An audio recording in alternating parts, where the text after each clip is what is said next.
بسم الله الرحمن الرحيم. الحمد لله رب العالمين، الصلاة والسلام على سيد الأنبياء والمرسلين محمد وعلى آله وصحبه أجمعين. أما بعد،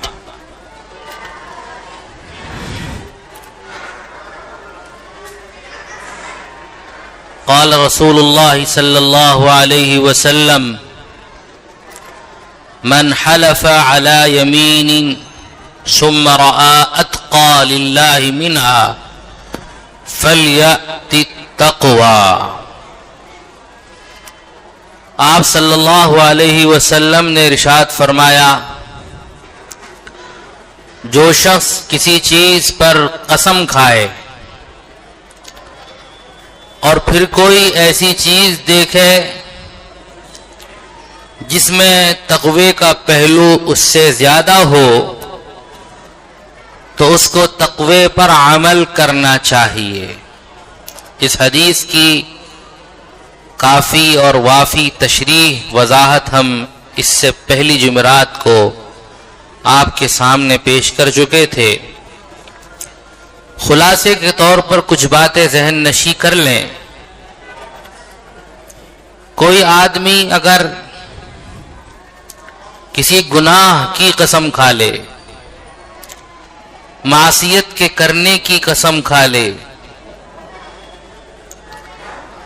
تو وہ قسم نہیں ہوتی ہے، اور اس کو پورا کرنا بھی ضروری نہیں ہوتا ہے. اس کی کچھ تفصیلات میں نے پہلے بیان کی تھی، لیکن ایک واقعہ میں آپ کو سناتا ہوں، اس سے یہ بات ذرا اور واضح ہو جائے گی. حضرت تھانوی رحمۃ اللہ علیہ کے زمانے میں ان کے قریب کے ایک گاؤں میں ایک عورت نے قسم کھائی کہ اللہ نے اگر مجھے بیٹا دے دیا تو مسجد کے ممبر پر ڈھول بجواؤں گی. چودھری صاحب کی بیگم تھی گاؤں کے، اللہ نے بیٹا دے دیا تو اس نے چودھری صاحب سے کہا، بیگم نے، کہ میں نے قسم کھا رکھی ہے، اس کو پورا کرنا ہے. چودھری صاحب نے کہا، یہ کون سی بات ہے؟ فوراً انہوں نے ڈھول تماشے والوں کو بلایا اور ساتھ میں مسجد لے کر چلے. مسجد کے امام صاحب کو معلوم ہوا تو انہوں نے اس پر روک لگائی اور کہا، بھئی یہ کیسے ہو سکتا ہے مسجد میں اور پھر ممبر پہ آ کے تم ڈھول بجاؤ، اتنی ہو سکتا. لیکن چونکہ وہ چودھری صاحب تھے، انہوں نے لاٹھی نکال لی، کہنے لگے یا تو ڈھول بجے گا یا پھر سر پھٹیں گے. امام صاحب کے ساتھ بھی لوگ آ گئے، جھگڑا آگے نہ بڑھے، کچھ لوگوں نے بیچ بچھاؤ کیا، کہنے لگے بھی ایک کام کرو، کسی بڑے عالم سے پوچھ لیتے ہیں کہ یہ مسئلہ کیا ہے، کرنا چاہیے یا نہیں کرنا چاہیے. اور اس وقت بڑے عالم قریب میں حضرت تھانوی ہی تھے، آپ تو پورے ہندوستان کے بڑے عالم تھے. تو لوگوں نے کہا، چلو تھانہ بھون چلتے ہیں اور حضرت سے جا کر پوچھتے ہیں کہ قسم کھا رکھی ہے، ڈھولک بجوانی ہے نہیں بجوانی. حضرت تھانوی رحمۃ اللہ علیہ کے پاس لوگ پہنچے. حضرت تھانوی رحمۃ اللہ علیہ نے فرمایا، بھئی یہ تو گناہ پر قسم کھائی گئی ہے، تو اس قسم کا کوئی اعتبار ہی نہیں ہے، تو لغو ہے، بیکار قسم ہے. اب چودھری صاحب کی سمجھ میں آ گئی بات. کہنے لگے، اچھا اللہ نے ہمیں لڑکا دیا ہے، اس کا کیا کرے؟ تو اللہ کا شکر ادا کرو بس، اور کیا کرو گے اس پر. اسی لیے کہتے ہیں کہ کوئی بھی مسئلہ سامنے آئے تو علماء سے پوچھ لینا چاہیے. اللہ پاک آسانی کی راہیں رکھتے ہیں، اور جو آدمی اللہ سے ڈرتا ہے اور ڈرنے کی راہ اختیار کرتا ہے، تقوی والی راہ اختیار کرتا ہے، تو اللہ پاک اس کے لیے راستے نکال دیتا ہے. وَمَن يَتَّقِ اللَّهَ يَجْعَل لَّهُ مَخْرَجًا وَيَرْزُقْهُ مِنْ حَيْثُ لَا يَحْتَسِبُ. تو اس حدیث پاک میں صاف فرمایا ہے کہ اگر کسی شخص نے کسی معاملے پر کوئی قسم کھا لی لیکن بعد میں دیکھتا ہے کہ دوسرا ایک معاملہ ہے اس پر عمل کروں گا تو زیادہ تقوی ہے، زیادہ بہتر ہے، تو جو دوسری راہ ہے اس کو اختیار کر لے اور جو پہلی راہ ہے اس کو چھوڑ دے۔ قسم اگر کسی جائز چیز پر کھائی ہے اس نے تو قسم کا کفارہ دے دے۔ اور قسم کا کفارہ میں نے بتایا تھا کہ یا تو ایک غلام آزاد کرے، اگر غلام نہیں ہے تو 10 غریبوں کو کپڑا پہنا دے، اگر اتنا بھی نہیں ہے تو 10 مسکینوں کو 10 دن تک نہیں، اگر اتنا بھی نہیں ہے تو 10 مسکینوں کو کھانا کھلا دے، اور اس سے آسان 10 صدقہ فطر دے دے۔ کیا کریں؟ 10 صدقہ فطر دے دے۔ اور اتنا بھی نہیں کر سکتا تو 3 دن کے روزے رکھے۔ کیا کریں؟ 3 دن کے روزے رکھے۔ اب اگلی حدیث دیکھیے، عن ابی امامہ صدی بن عجلان الباہلی رضی اللہ عنہ قال سمعت رسول اللہ صلی اللہ علیہ وسلم يخطب في حجة الوداع فقال اتقوا الله وصلوا خمسكم وصوموا شهركم وأدوا زكاة أموالكم وأطيعوا أمراءكم تدخلوا جنة ربكم۔ حضرت ابو امامہ باہلی رضی اللہ تعالیٰ عنہ اس حدیث کے راوی ہیں، جلیل القدر صحابی ہیں۔ اگرچہ اسلام شروع میں لے کر نہیں آئے، حدیبیہ کے موقع پر اسلام لے کر آئے ہیں، حدیبیہ کے قریب، اور پھر اس حدیبیہ والے معاملے میں رسول اللہ صلی اللہ علیہ وسلم کے ساتھ رہے۔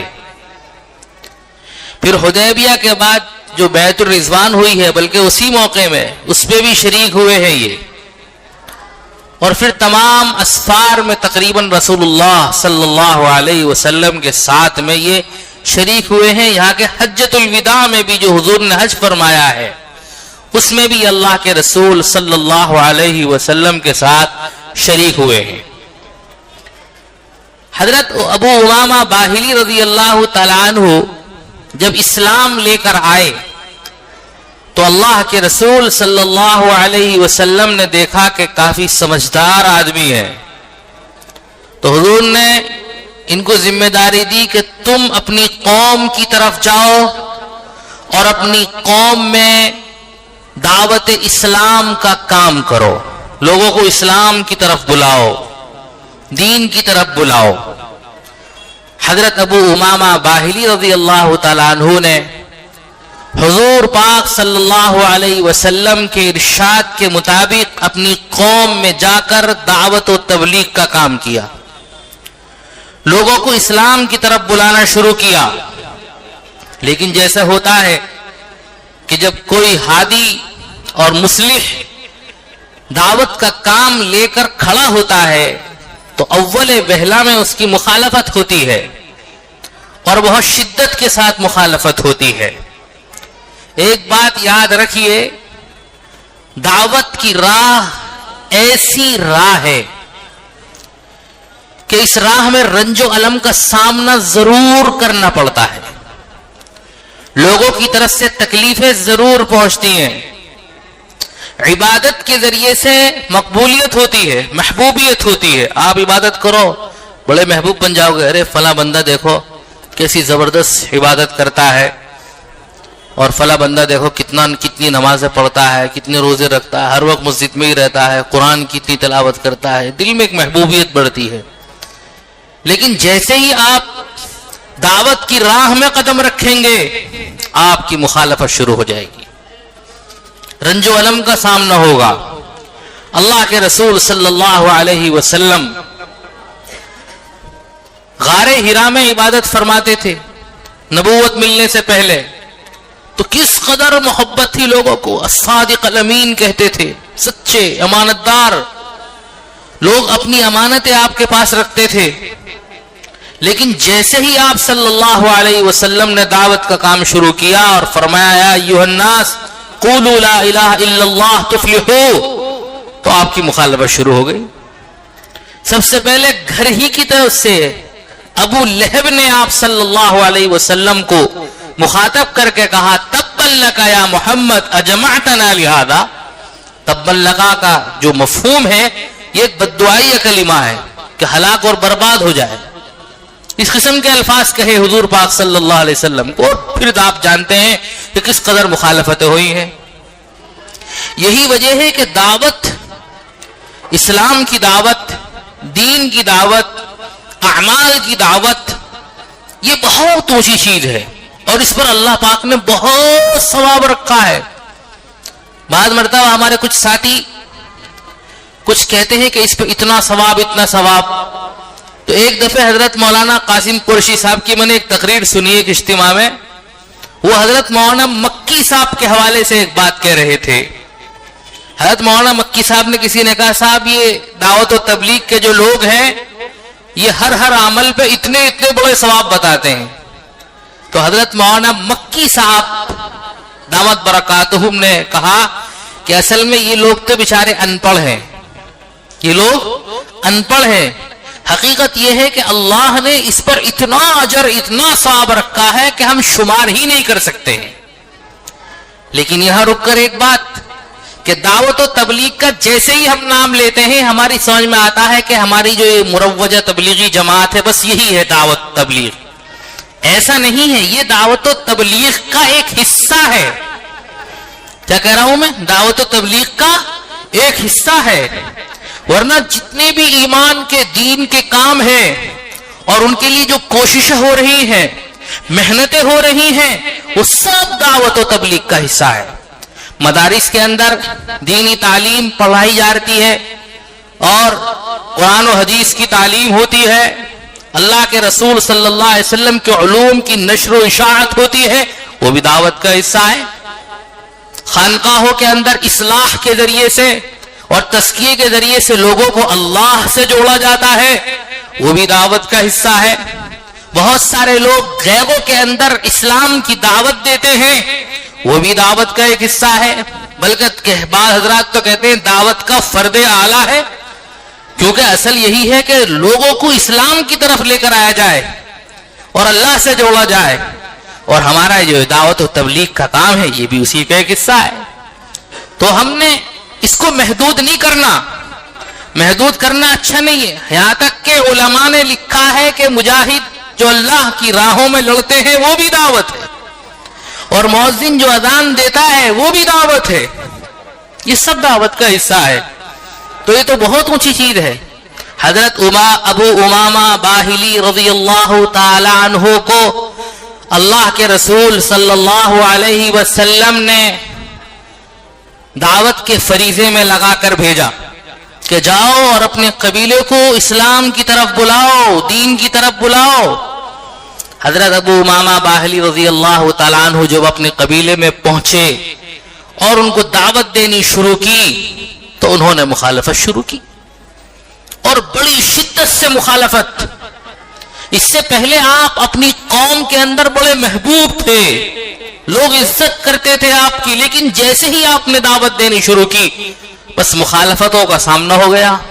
اتنی شدت ہوئی مخالفت کی، اتنی شدت کے ساتھ مخالفت ہوئی کہ آپ کا ناطا بند کر دیا اور آپ کا پورے طور پر بائیکاٹ کر دیا، جس کو مقاطعہ بولتے ہیں عربی میں۔ آپ کا بائیکاٹ کر دیا پوری قوم نے، یہاں تک کہ آپ کو ایک گھر کے اندر محصور کر دیا جس میں نہ کھانا نہ پینا کچھ نہیں، اور مقصد یہ تھا کہ بھوکے اندر رہ کر مر جائیں گے۔ لیکن یہ اللہ والے ہوتے ہیں، جب یہ ٹھان لیتے ہیں کسی بات کو تو اللہ کی مدد بھی اترتی ہے۔ اور دعوت ایک ایسی راہ ہے دوستوں کہ جو آدمی صدق دلی سے اخلاص کے ساتھ اس راہ میں اتر جاتا ہے تو اللہ پاک کی مدد شامل حال ہوتی ہے، اور اس شخص کا اللہ سے جو معاملہ ہوتا ہے اور تعلق ہوتا ہے وہ ناز والا تعلق ہو جاتا ہے۔ ناز والے تعلق کا مطلب یہ ہے کہ اگر ہمارا کسی سے تعلق دوستی ہے، بہت پکی دوستی، اور وہ دوستی ایسی ہے کہ ہمارے ہر قسم کے ناز اور نخرے وہ برداشت کرتا ہے، تو ناز و نخرے میں ہم بعض مرتبہ کچھ بھی کہہ دیں الٹا سیدھا سب برداشت کرتا ہے. جیسے میاں بیوی کا تعلق جو ہوتا ہے وہ بھی ناز والا ہوتا ہے. بیوی ناز دکھاتی ہے. حضرت عائشہ صدیقہ رضی اللہ عنہا سیدۃ النساء، حضور صلی اللہ علیہ وسلم کی سب سے زیادہ محبوب بیوی چہیتی اہلیہ محترمہ، لیکن وہ بھی ناز دکھاتی ہے اور اللہ کے رسول صلی اللہ علیہ وسلم کے سامنے اظہار کرتی ہیں اور حضور سمجھتے ہیں کہ ناز دکھا رہی ہیں. جیسے مثال کے طور پر اللہ کے رسول صلی اللہ علیہ وسلم نے ایک موقع پر فرمایا، عائشہ جب تم مجھ سے ناراض ہوتی ہو نا تو مجھے معلوم ہو جاتا ہے، اور جب خوش ہوتی ہو تو بھی معلوم ہوتا ہے. تو حضرت عائشہ صدیقہ رضی اللہ عنہ نے فرمایا، یا رسول اللہ کیسے معلوم ہوتا ہے؟ دیکھو سمجھ میں نہیں آتا کہ وہ تو امتی ہے نا، لیکن وہ بھی ناراض، لیکن یہاں ناراضگی بحیثیت بیوی کے ہے.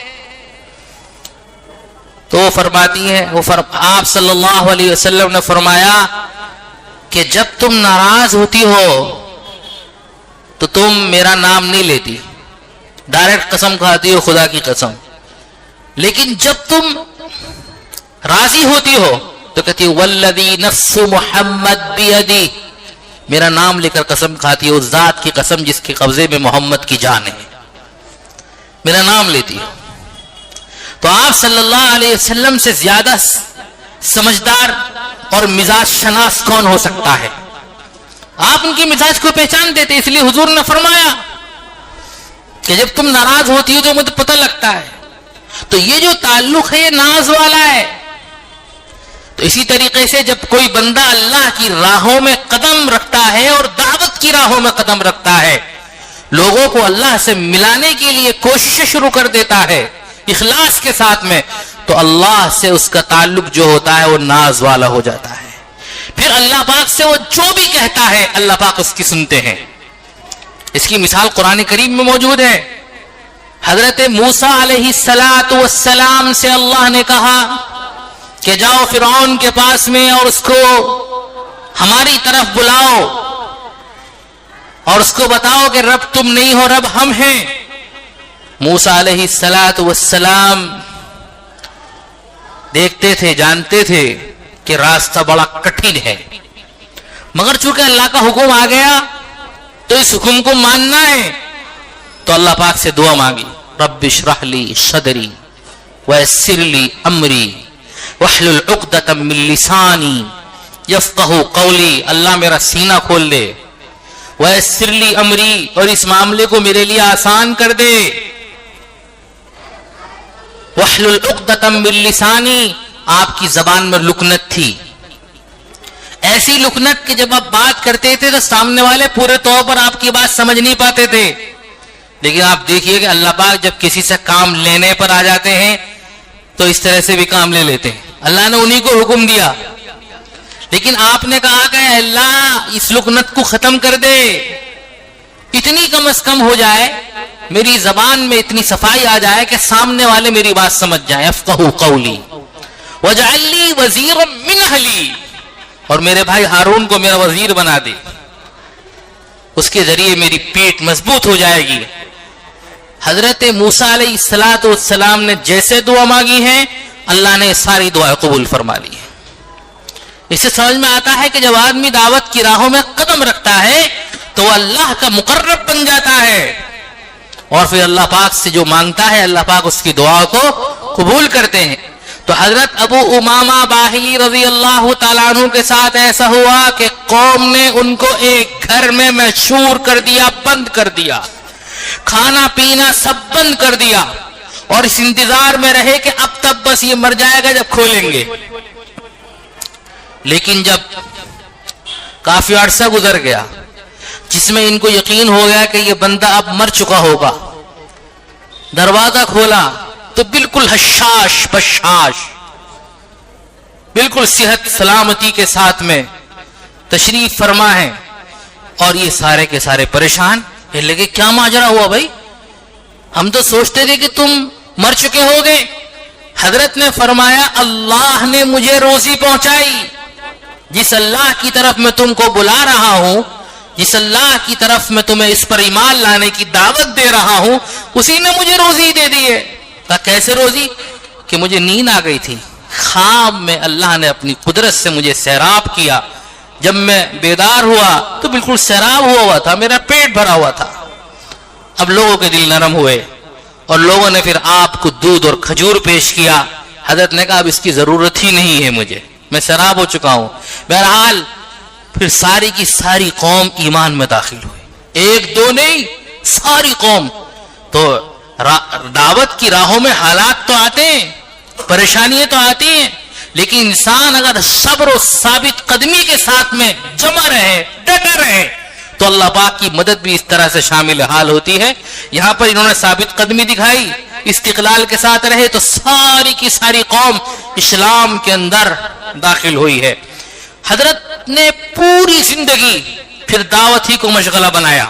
سیرت کی کتابوں میں لکھا ہوا ہے، جہاں ان کے حالات لکھے ہوئے ہیں، آپ جا کر پڑھ لیجئے کہ یہ وہ صحابی ہے کہ انہوں نے پوری زندگی دعوت ہی کو مشغلہ بنایا، اصلاح کو مشغلہ بنایا. جہاں بھی چار لوگ بیٹھتے اللہ کے رسول صلی اللہ علیہ وسلم کی کوئی نہ کوئی حدیث سناتے اور کہتے بھئی یہ حدیث سنو، یاد کرو اور دوسروں تک پہنچاؤ. یعنی آپ دعوت بھی دیا کرتے تھے اور ان لوگوں کو داعی بھی بنا دیا کرتے تھے. آپ بھئی میں جو تمہیں سنا رہا ہوں اس کو تمہیں دوسروں تک بھی پہنچانا ہے.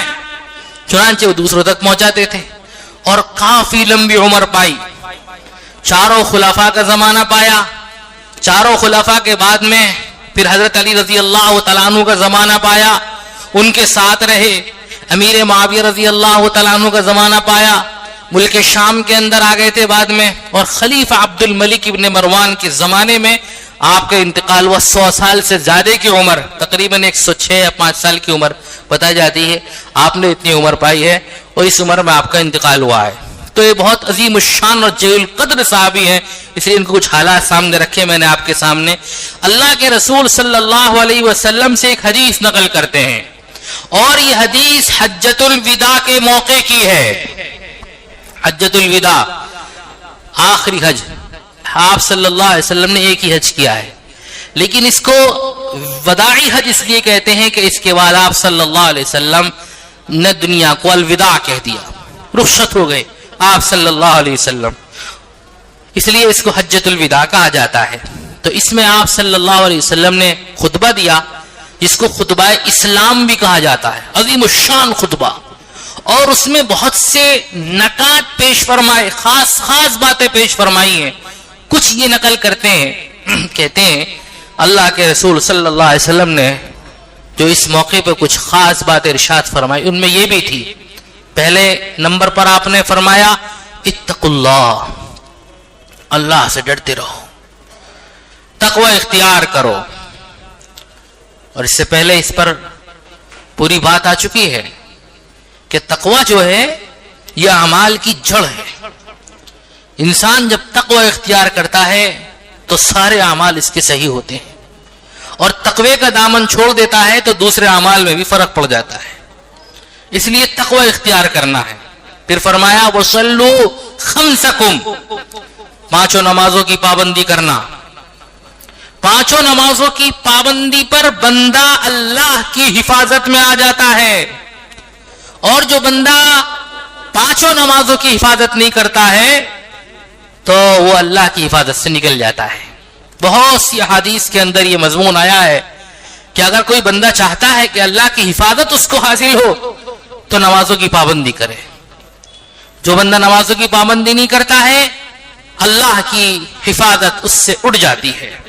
پھر آپ صلی اللہ علیہ وسلم نے فرمایا وَصُومُوا شَهْرَكُمْ، رمضان کے روزے رکھو. وَأَدُّوا زَكَاةَ أَمْوَالِكُمْ، اپنے مالوں کی زکوٰۃ دیتے رہو. زکوٰۃ سال میں 1 مرتبہ دی جاتی ہے. مال کا 40واں حصہ اللہ کی راہ میں زکوٰۃ میں دیا جاتا ہے. 2.5%، 100 میں سے 2.5 روپہ سال میں 1 دفعہ. لیکن یہ سال میں 1 دفعہ، لیکن قرآن کریم اور احادیث سے یہ ترغیب ملتی ہے کہ اس زکوٰۃ کے علاوہ بھی ہمیں اور خرچ کرتے رہنا ہے. صرف اتنا ہی نہیں، یہ تو فرض ہے، اگر اس کو ادا نہیں کریں گے تو اللہ کی طرف سے پکڑ دنیا میں بھی ہوگی آخرت میں بھی ہوگی. لیکن اس کے علاوہ بھی خرچ کرنے کا حکم ہے. صلہ رحمی میں رشتہ داروں پہ خرچ کرو, آس پاس پڑوس والوں پہ خرچ کرو, جہاں بھی موقع خرچ کرنے کا ہے. اللہ نے آپ کو وسعت دے رکھی ہے, جتنی بھی وسعت ہے آپ کی حیثیت ہے اس حیثیت کے مطابق خرچ کرنا ہے. اللہ کی رحمت کو سب سے زیادہ متوجہ کرنے والی جو چیز ہے وہ لوگوں کی مدد اور خیر خواہی ہے. آپ کسی کے کام آ جائیں ایسے موقع پر کہ اس کا دل خوش ہو جائے اور وہ اپنے دل سے آپ کو دعا دے دے, یقین جانیے اسی وقت اللہ کی خاص رحم متوجہ ہوگی اور ہماری کتنی پریشانیاں اسی وقت ختم ہو جائیں گی اور اللہ کا قرب خاص حاصل ہو جاتا ہے ایسے موقع پر. اس لیے کہتے ہیں کہ اللہ کو تلاش کرنا ہے تو کمزور لوگوں میں تلاش کرو, قسم پرس لوگوں میں تلاش کرو جنہیں کوئی پوچھتا نہیں ہے. ہم ان کے پاس جائیں, ان کی حاجت پوری کریں, ان کی ضروریات میں کام آئیں, وہاں پر ہم کو اللہ ملے گا, اللہ کا تعلق ملے گا. پھر فرمایا وَأَطِيعُوا أُمَرَاءَكُمْ, اپنے امراء کی اطاعت کرو. امراء سے مراد جو حاکم ہیں ہمارے, ان کی اطاعت کرنا, لیکن اطاعت جائز امور میں ہی کرنا ہے, ناجائز امور میں نہیں کر سکتے. حدیث پاک میں فرمایا لا طاعت لمخلوق فی معصیت الخالق, خالق کی اگر معصیت ہو رہی ہو تو پھر مخلوق کی اطاعت نہیں کی جائے گی. مثال کے طور پر اگر کوئی حاکم ہمیں کسی خلاف شرعی کام کا حکم دے یہ کرنا ہے تو اس کی اطاعت نہیں کی جائے گی. وہ ہمیں روک دے نماز نہیں پڑھنا ہے, اس کی اطاعت نہیں کی جائے گی. وہ ہمیں روک دے کہ زکوٰۃ نہیں دینا ہے, اس کی اطاعت نہیں کی جائے گی. اطاعت جو کی جائے گی حاکم کی, اور یہ جو حکم کے حاکم کی اطاعت کرو یہ جائز امور میں ہے, ناجائز امور میں اطاعت کا حکم نہیں ہے. لیکن اتنی بھی بات ہے کہ جب کوئی شرعی اعتبار سے حاکم بن جائے تو اس کی اطاعت لازم اور ضروری ہو جاتی ہے, اور اس وقت تک بغاوت اس کے خلاف جائز نہیں ہوتی جب تک وہ کفر بواح کا مرتکب نہ ہو جائے. کفر بواح کا مطلب بالکل کھلم کھلا کافر نہ ہو جائے, اس وقت تک اس کے خلاف بغاوت جائز اور درست نہیں ہوتی ہے. اس سے یہ سمجھ لینا چاہیے کہ ہماری تاریخ اسلام میں بعض مرتبہ کچھ جو خروج ہوئے ہیں, بغاوتیں ہوئی ہیں, اگر آج ہم غور کریں تو شرعی اعتبار سے ان بغاوتوں کو اتنا جواز نہیں ملتا, اتنا جواز نہیں ملتا. عالم اسلام میں ایک انتشار پھیلا, مسلمانوں کی جماعت میں ایک اختلاف اور افراتفری پھیلی, لیکن یہ بات ہوئی کہ لوگ حکومت کے خلاف کھڑے ہو گئے اور بہت زیادہ مضبوط چیزوں پر نہیں کھڑے ہو گئے. پھر بعد میں علماء نے غور کیا, بالخصوص حضرت امام ابو حنیفہ علیہ الرحمہ اور ان کے منتسبین نے غور کیا, بھائی اگر اسی طریقے سے ذرا سی باتوں پر حاکم کے خلاف ہم بغاوت کرنے لگے تو پھر تو پورا عالم اسلام انتشار کا شکار رہے گا اور ہماری حکومت مضبوط رہ نہیں پائے گی. تو اس پر غور کرنا چاہیے آخر کب حاکم کے خلاف بغاوت کی جا سکتی ہے. تو حضرات علماء نے طے کر کے بتایا کہ جب تک کفر بواح ہماری بالکل ظاہری کھلم کھلا کفر کا ارتکاب نہ کرنے لگے اس وقت تک اس کے خلاف بغاوت نہیں ہو سکتی. جب کرنے لگے تو بغاوت درست ہوتی ہے. یہ ہمارے علماء اکرام نے اس کی تشریح کی ہے. وَأَطِيعُوا أُمَرَاءَكُمْ, اپنے امیروں کی اطاعت کرتے رہو. یہاں پر رک کر ایک بہت ایک مصلحانہ واقعہ مجھے یاد آ گیا. خواجہ ابو الحسن خرقانی رحمۃ اللہ علیہ ایک بزرگ تھے, نقشبندی سلسلے کے بزرگ ہیں. خرقان تہران کے قریب ایک شہر ہے, ایران میں آج بھی شہر ہے, وہیں قریب میں بستان بھی ہے جہاں کے خواجہ بازید بستانی رحمۃ اللہ علیہ تھے. تو حضرت خواجہ ابو الحسن خرقانی محمود غزنوی کے زمانے کے بڑے بزرگ ہیں. محمود غزنوی بھی ان سے عقیدت رکھتا تھا لیکن ملاقات نہیں ہو پائی تھی. ایک دن حضرت خواجہ ابو الحسن خرقائی رحمۃ اللہ علیہ کے تعلق سے دربار میں تذکرہ آیا تو محمود نے اپنے وزیر سے کہا کہ میں حضرت سے ملاقات کرنا چاہتا ہوں، کوئی راہ بتاؤ۔ کہنے لگے حضرت آپ جب کہیں چلتے، ہماری قلمرو میں ہی تو رہتے ہیں، ہماری حکومت میں ہی تو رہتے ہیں، وہ اس میں کوئی خاص بات تو ہے نہیں، چلیں گے۔ کہنے لگے ٹھیک ہے۔ آزمانے کے لیے محمود غزنوی نے غلام کا لباس خود پہنا، اپنا لباس غلام کو پہنایا، اپنا لباس غلام کو پہنایا اور غلام کا لباس خود پہنا، اور فوج کو لیا، جو لیڈیز فوج تھی ان کو لیا اور ان کو مردانہ کپڑے پہنائے۔ وہ پتہ ہی نہیں چلتا تھا یہ مرد یا عورت، اس طریقے سے ساتھ میں لیا۔ حضرت ابو الحسن خرقائی رحمۃ اللہ علیہ کے قریب پہنچ کر ایک آدمی بھیجا کہ بادشاہ آپ سے ملنا چاہتے ہیں۔ حضرت نے فرمایا، کہنے لگے فقیروں کے پاس اتنا وقت کہاں ہے بادشاہوں سے ملیں، اس لیے معذرت کر دی۔ محمود غزنوی نے ایک آدمی کو، اسی آدمی کو جو اپنا فرستادہ تھا، قاصد دوبارہ پھر بھیجا، کہنے لگا پھر کہو بادشاہ ملنا چاہتے ہیں، آپ کو بلا نہیں رہے، آنا چاہتے ہیں۔ اگر وہ منع کریں تو ایک آیت سنا دینا، اطیعوا اللہ و اطیعوا الرسول و اولی الامر منکم، اے ایمان والو اللہ کی اطاعت کرو، رسول کی اطاعت کرو اور اپنے حاکموں کی اطاعت کرو، یہ آیت سنا دینا۔ تو قاصد نے یہ آیت سنائی۔ حضرت نے فرمایا بادشاہ سلامت سے کہو کہ ابھی ابو الحسن پہلا جو جز ہے اطیع اللہ، اللہ کی اطاعت میں لگا ہوا ہے اور اس میں اس طرح سے مستغرق ہے کہ اطاعت رسول تک نہ پہنچنے کی وجہ سے بڑا شرمندہ ہے کہ کامل اطاعت رسول نہیں ہو پا رہی۔ اولی الامر تو ابھی بہت دور ہے۔ یہ حکمت والے جواب ایسے ہی اللہ والے دے سکتے ہیں، دوسرا کوئی نہیں دے سکتا۔ اتنی دیر میں بادشاہ بالکل قریب آ چکا تھا حضرت کے خانقاہ کے دروازے پر، اور کہا کہ حضرت سے کہہ دو اب تو دروازے پر آ گیا ہوں۔ حضرت نے کہا ٹھیک ہے اندر آ جائیں۔ اندر بادشاہ کس طرح سے گیا کہ غلام کو اپنا لباس پہنا رکھا ہے اور خود غلام کا لباس، اور عورتوں کو ساتھ میں رکھا ہے جو فوجی لباس میں ہے، پتہ نہیں چل رہا۔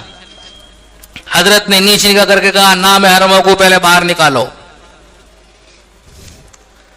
اور اس کے بعد میں بادشاہ جو غلام کے لباس میں تھا، اب تک ملاقات نہیں ہوئی تھی، ہاتھ پکڑ کر پاس میں بٹھایا، باقی سب کو باہر نکالو۔ اب سمجھ گیا بادشاہ کہ بھئی یہ تو اونچی شخصیت ہے، جو امتحان لینا تھا لے لیا۔ بیٹھا اور کہا حضرت نصیحت فرمائی۔ حضرت نے مختلف نصیحتیں فرمائی اور اشرفیوں کا ایک توڑا پیش کیا۔ توڑا کا مطلب 1000 اشرفیوں کی ایک تھیلی ہوتی ہے، یہ پیش کیا۔ حضرت نے اپنی روٹی سامنے رکھ دی کہ کھاؤ۔ بادشاہ کھا رہا تو نکلی نہیں جا رہی کہ میاں جیسے یہ روٹی نکلی نہیں جا رہی تم سے، سوکھی روٹی، یہ اشرفیوں کو توڑا مجھ سے نہیں نکلا جائے گا، اسے اٹھاؤ، فقیر کو اس کی ضرورت نہیں ہے، یہاں تو اللہ اللہ کرتے ہیں، اللہ اللہ سکھاتے ہیں، اللہ با کسی میں کام چلا لیتا ہے، آپ کی سلطنت میں بہت سارے مستحق لوگ ہیں۔ بہرحال حکم یہ ہے کہ امیر کی حکومت جب شرعی اعتبار سے ثابت ہو جائے تو اس کے خلاف بغاوت نہیں کی جا سکتی ہے۔ بغاوت اسی وقت جائز ہو سکتی ہے جبکہ وہ بندہ کفر بواح کا مرتکب ہو۔ اس لفظ کو میں بار بار سمجھا چکا ہوں۔ حضور نے فرمایا یہ سب کام کر لو گے تم، تقوی تمہارے اندر ہوگا، نماز کی پابندی ہوگی، رمضان کے روزے اور زکوٰۃ اور اپنے امیروں کی اطاعت، جب یہ ساری چیزیں تمہارے اندر ہوں گی تدخلوا جنت ربکم، تو اب آسانی سے اپنے رب کی جنت میں داخل ہو جاؤ گے۔ یہ رب کی جنت میں داخل ہونے کا ایک آسان نسخہ اللہ کے رسول صلی اللہ علیہ وسلم نے بتا دیا۔ اللہ ہم سب کو سمجھ کے عمل کی توفیق نصیب فرمائے۔ الحمدللہ رب العالمین، الصلاة والسلام علی سید الانبیاء والمرسلین محمد وعلى آله وصحبه أجمعين. ربنا ظلمنا أنفسنا وإن لم تغفر لنا وترحمنا لنكونن من الخاسرين. اللهم اغفر لنا ولإخواننا الذين سبقونا بالإيمان ولا تجعل في قلوبنا غلا للذين آمنوا ربنا إنك رؤوف رحيم. اللهم أعنا على ذكرك وشكرك وحسن عبادتك. اللهم إنا نسألك الجنة ونعوذ بك من النار. اللہ کامل توبہ، کامل ہدایت، کامل عافیت نصیب فرما دیجئے. اللہ ہم سب کی کامل اصلاح فرما دیجئے. اللہ ہمارے نفوس کا تزکیہ فرما دیجئے، ہمارے قلوب کو مجلہ اور مصفہ بنا دیجئے. اے اللہ کامل دینداری، کامل تقوی نصیب فرما دیجئے. اپنی ایسی خشیت جو ہمارے اور گناہوں کے درمیان آڑ بن جائے ہمیں عطا فرما دیجئے. اللہم اقسم لنا من خشیتک ما تحول به بیننا وبین معصیتک ومن طاعتک ما تبلغنا به جنتک. ایسی طاعت نصیب فرما دیجئے جو ہمیں آپ کی جنت تک پہنچا دے. ومن الیقین ما تهون به علینا مصائب الدنیا. اے اللہ ایسے یقین عطا فرما دیئے کہ جس یقین کے ذریعے سے یا اللہ دنیا کی بڑی بڑی مصیبتیں ہمارے سامنے بے حقیقت ہو کر رہ جائیں اور ہمیں پریشان نہ کریں. ایسا کامل یقین نصیب فرما دیجئے. ومتعنا باسماعنا وابصارنا وقوتنا ما حیتنا. جب تک ہم زندہ رہیں اللہ ہمارے کانوں سے ہمیں نفع اٹھانے کی توفیق نصیب فرمائیے. یا اللہ آنکھیں بھی ہماری سلامت رہے. یا اللہ اس کے فیصلے فرمائیے. ہمارے جسم کے سارے اعضاء اور جوارح صحیح سالم رہیں. یا اللہ تندرست رہے. یا اللہ ایسے فیصلے فرمائیے. ہر قسم کی بیماریوں سے روحانی ہو یا جسمانی ہو، طویل بیماریاں، لمبی لمبی بیماریاں، یا اللہ ان سب سے ہم کو شفا نصیب فرمائیے، چھٹکارا نصیب فرمائیے، حفاظت نصیب فرمائیے. جب تک رہیں اللہ کسی کے محتاج نہ رہیں. پاک پروردگار اس کے فیصلے فرمائیے. صلی اللہ تعالی علی خیر خلقہ محمد وعلی آلہ وصحبہ اجمعین برحمتک یا ارحم الراحمین.